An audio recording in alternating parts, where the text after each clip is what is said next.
things keep building up and there's no communication and you guys aren't talking about it, then guess what's gonna happen? Either choose to not care or communicate. And sometimes there are gonna be disagreements. Apart from giving, it's also important to notice what your friends do for you. And if you're never having disagreements, maybe you should question if you're being yourself around those people. Hi, this is Sarah. This is Milim. And welcome to the Unfiltered and Outspoken podcast. In this episode, we're actually going to be talking about why you shouldn't take your friends for granted. In this episode, we're going to be talking about the dynamics of a friendship. This is going to be from how a healthy friendship looks like in the first place to the double-sided effort it needs. We made this episode because we feel like a lot of teenagers and like friendships in general is like a very complicated thing, but it's a beautiful thing, so it also fosters efforts from both sides, and maybe you watching this video can help you. And stay tuned for the end as well because we're gonna give advice and everything. Okay, so our first point are signs you might be taking your friends for granted. Because I think one thing is that we usually don't really realize what we're doing to like in the moment itself, because we're just really emotional creatures, okay? We're like very social emotional creatures. So it's normal to not notice the things you're doing at the moment. But then you can like go back and like reflect and then realize that you might have taken your friends for granted. And I think it's really important in the context of this video to figure out like, are you actually taking your friends for granted, and what are like the areas that we can work on to make sure that the friendship is healthy. Especially as teenagers, I feel like this mostly goes for teenagers, and I feel like that's why also adult relationships, like adult friendships, are a lot more healthier. Because, for example, when I look at the drama that, for example, sometimes people that I'm friends with have compared to, for example, my mom's friends, it is completely different. My mom's friends, I've never seen them have an argument, for example, because they're all kind of already learned how to balance between their lives to also spend time on their relationships and their friendships, you know. But for teenagers, we have a lot of stress in our hands. We're kind of setting our future, all those grades, like maybe your sport, all of those stuff are a source of stress for us. And besides all of that, sometimes we might forget our own friendships and how much they are needed in our lives. Yeah, because we do need friendships in our life. And I think one thing about teenagers is that that's where we're actually experiencing our first friendships, our first relationships, our first everything. Compared to the friendships we had when we were like little kids, the friendship we have as teenagers are really complicated because we're all dealing with like these different parts of discovering yourselves. Before we start with anything else, I think we should first talk about what a healthy and strong friendship looks like. Obviously, when we're saying don't take your friends for granted, we really mean that in the way like the friendship's already healthy. But obviously, if the friendship is not healthy, you shouldn't take people for granted, but you should just, it's a whole different discussion that we're gonna go in later. But it's really important firstly to figure out what's a healthy friendship looks like. This goes for both, for example, friendships and relationships as well, actually, but I'm going to go to more friendship side for this one. Friendships and connections, human connections in general, are not easy. Brain works in so many different ways, I feel like, and everyone has different parts to them. And a healthy friendship always starts with going through those disagreements together. Sometimes the other person might not even realize that what they're doing is hurting the other person, you know. So if that's the case, always let the other person know, and doing those things is what creates a healthy friendship, in my opinion. Apart from that, always supporting each other is a really big part to me. I feel like again, I'm gonna go back to this example. Sarah loves coding. I love like surgery and like those kind of stuff. She hates those kind of stuff. I hate coding. We would never tell each other, oh my god, like you're so weird for liking this. That's what she likes, that's what I like, and we're always gonna support each other with that. That's what a healthy friendship starts with. Yeah, and moreover, like apart from supporting and like agreements, it's really important to know that you both are going to grow in different ways, and that's completely alright. So you need to make sure that you support yourselves through that, and then also obviously have the space and understand like your friend, because not everybody's gonna react to things the same way. Not everybody's gonna want to do the same thing. So it's also really important to have those conversations and everything, because friendships are not built on the same interests. We barely have anything in common. I recall like we barely have anything in common, but we have the same moral values in the same way that we have this podcast, for example. And so it's really important to foster these things that you guys can both grow on each other as well, because we're getting to know each other even more through the podcast, for example. Honestly, I think with like our values and everything. But also it's friendships are something that are meant to be discovered, so it's also good to discover and explore life together and not feel like you're better than the other person. Especially don't think that you're better than your friend. Nobody is better than anybody else. So I'm not gonna be talking about this more, but I feel like if your friendship goes from supporting each other, you don't feel, I think it's a really big part, you don't feel stupid next to the other person. I feel like that's like, sometimes you might even feel stupid next to your like really closest friends. By the way, that's like a whole different thing. That you can tell them about it, then you guys can figure that out. That's a disagreement. But after all those discussions, you still feel stupid next to them, question that. Apart from that, if the other person is always there for you, you don't like rethink when you're telling them something, all of those stuff, then that is what a healthy friendship is. And if you have that, that's why you should not take for granted. Yeah, if you don't have a filter in front of the other people, if you don't like spend like 5 minutes rethinking like or thinking what you're about to tell to them, I think that's a healthy friendship, to not have these filters in front of other people and fully be yourself. Because not toxic friendships, but like friendships are not meant for you. You're gonna keep overthinking things.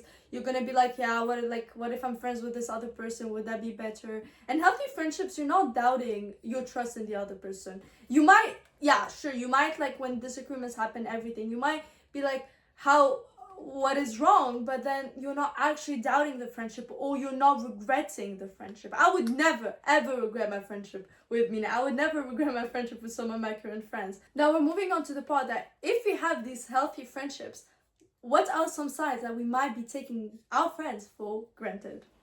So one of the first signs that you we never said like you are taking your friends for granted. For those comments, I will say it on the comments. But might be taking your friends for granted, right? Because obviously you can reflect on this and then realize that's a completely different reason.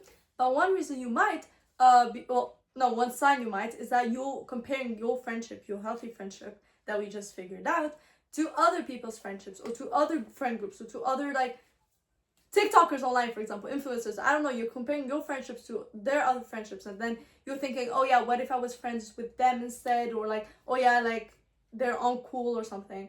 I think that's a big sign that there might be something wrong with, like, you might just be taking your friends for granted and way too comfortable into like seeing your friends as a way to get something you want or as a way to feel something, rather than it being like a mutual connection with other people. Because let me tell you something, like the friendships you're seeing or the friendships you're comparing are like 100% different from what you think they are. Like these influencers online, the people at your school, whatever, their friendships are completely different from like what they seem on the surface. They could be better for sure, but they also have disagreements. They also have these reasons that they might doubt their friendships one day. So I think it's really important to sit with yourself and think, am I comparing my friendships to other people's friendships? Because I realize like right now I'm not, for sure. But like in some points in my life, like maybe when I was a bit younger, I was like, yeah, like do I have the friends I want for myself, and like etc. And then sometimes maybe I was taking my friends for granted, or was it sometimes I was genuinely in an unhealthy friendship. So yeah. Another thing, this mostly goes for groups. Even if you don't feel like it, even if you feel a bit more closer to some people in like a friend group, leaving someone out is never okay. And to me, leaving someone out is one of the worst things that a friend can do to me. And even if you feel closer to a person in the group, always include everyone. And if you're not including a single person, then that's kind of taking that person for granted, which might hurt them a lot. So that is a sign to like never do that kind of, because that will just ruin your friendship. And then if you're being the friend being left out, then it's something to talk to your friends about it. Because sometimes I feel like people don't feel like they're being left out, or sometimes like someone doesn't feel like someone else is being left out. So I think it's a very important discussion to have in the first place. In my opinion, one of the biggest parts of a friendship is effort. This is because without effort from both sides, friendships never work and they're not being toxic.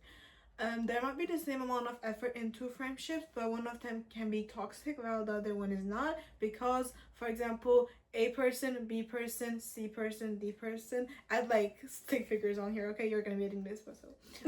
A person, B person, C person, D person, okay? The A person and the B person in friendship are giving the same amount of effort, 50-50. But on this friendship, the C person is giving the 100%, while the person is giving 0%. Which one is toxic? Guess. So, both-sided effort, double-sided effort is everything in a friendship. Yeah. And obviously, at some point, the efforts are not going to be always 50-50. Sometimes it's going to be 60-40, 40, 45, 55, whatever. But it's really important to know that a healthy friendship should be like these boundaries of efforts. You should never feel in a friendship like you're giving all the effort and like the other person is not giving anything, because then that's something else to talk about. Because friendships take efforts from both sides, and it's important to know that, because otherwise there's problems. And then there's also the thing between fake effort and like actual genuine effort, because you don't want like it's really bad if you're just doing the efforts to either keep the friendship going or be able to say, yeah, I put actually more effort than you did. Because at the end of the day, it's going to be really visible whether your efforts are actual, genuine, in like, I really like my friend, I really love my friend, I want to be there for my friend, and oh, I just want to be able to tell I was a good friend, and that like I'm trying to compete with them. Because then you can be competing with your friend about who puts the most effort in, and that's just like, I would say hypocritical. Is that the word, hypocritical? Being a hypocrite. Like you're just being a hypocrite to yourself and to your friendship, because you know that the friendship is not good for you, but then you keep putting efforts in because you want to be able to tell, oh yeah, like I kept it going, but then it didn't work out, and like yeah, like that's the thing. And sometimes you just genuinely need to put more effort in, and that's also alright. Like sometimes you can realize that the other person is putting more efforts in, and it's nothing personal, maybe you never realized before, but then if you realize, then you is there a ghost?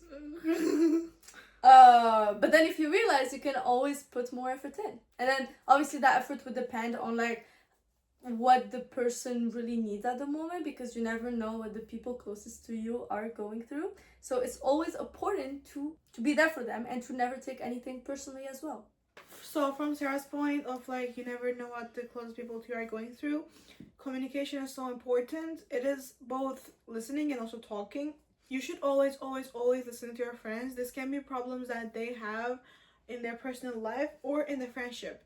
They might be seeing a problem. They might be hurting from something that you're doing. You have no idea. But when they're telling you about it, you should be listening to them. Same thing goes for you. Like same thing goes for if you want to tell the other person, they should be listening to you. You know what I mean? So communication in that sense is so important. Always telling what is hurting you to your friends. Obviously, you don't have to tell everything in your personal life to your friends, but if your friend is trusting you enough to tell you something like that, you should always be listening. Yeah.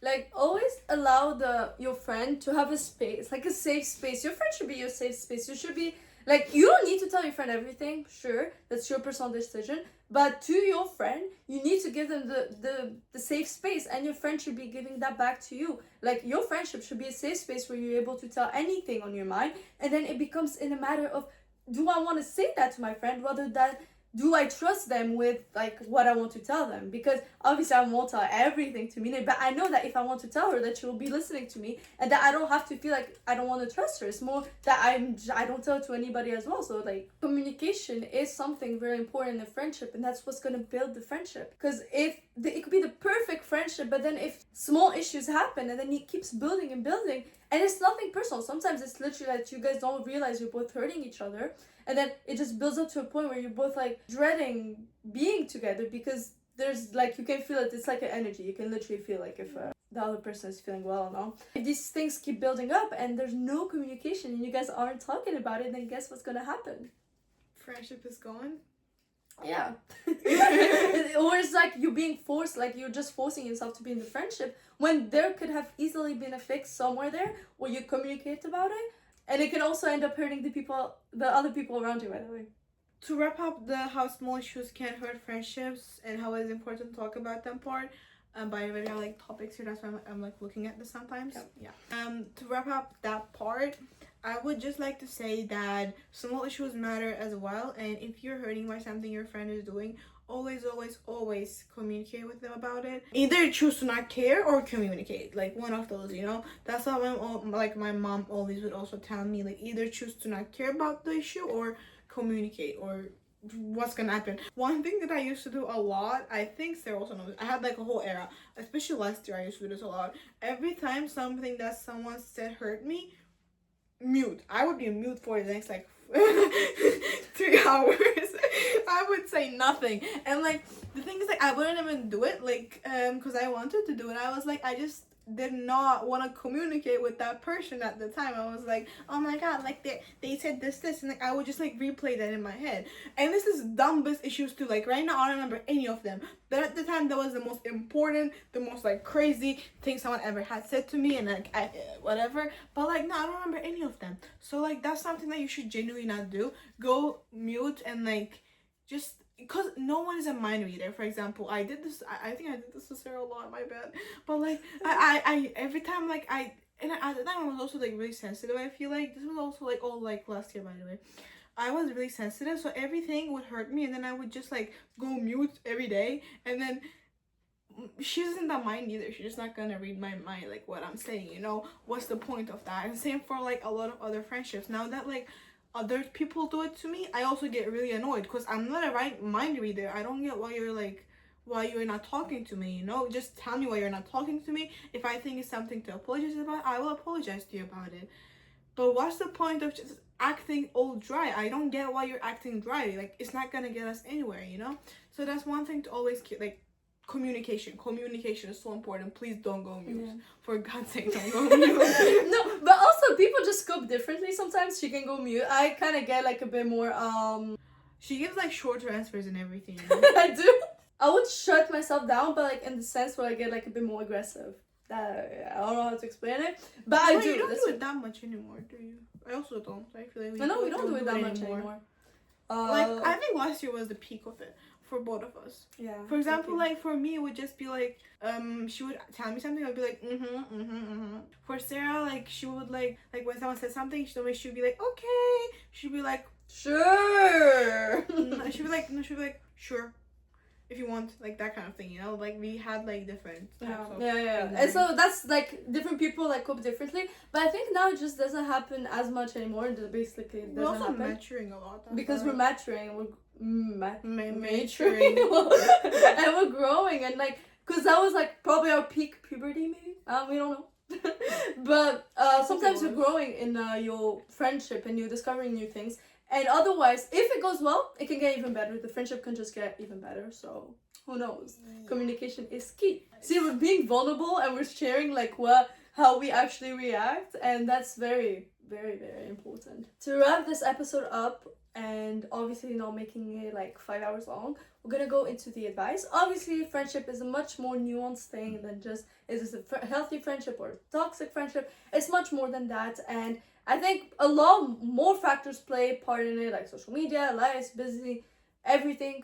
So let's go into the advice on how you can actually be a bit more appreciative to your friends, because I think it's important. I just want to say this as a side note. If the friendship is toxic, you don't feel well with the other person, and that you already try to talk with them, or you know that like the friendship is not meant for you, like you can tell sometimes that like this is not like the group I want to be in, and then you're like molding yourself and trying to build yourself into the friendship, like you're literally changing what you like, etc. to fit in, then there's no advice that could try and make that friendship healthier, because you guys are just not meant for each other. It doesn't mean that the other person is bad, it doesn't mean you're bad, it just means that you guys are not meant for each other.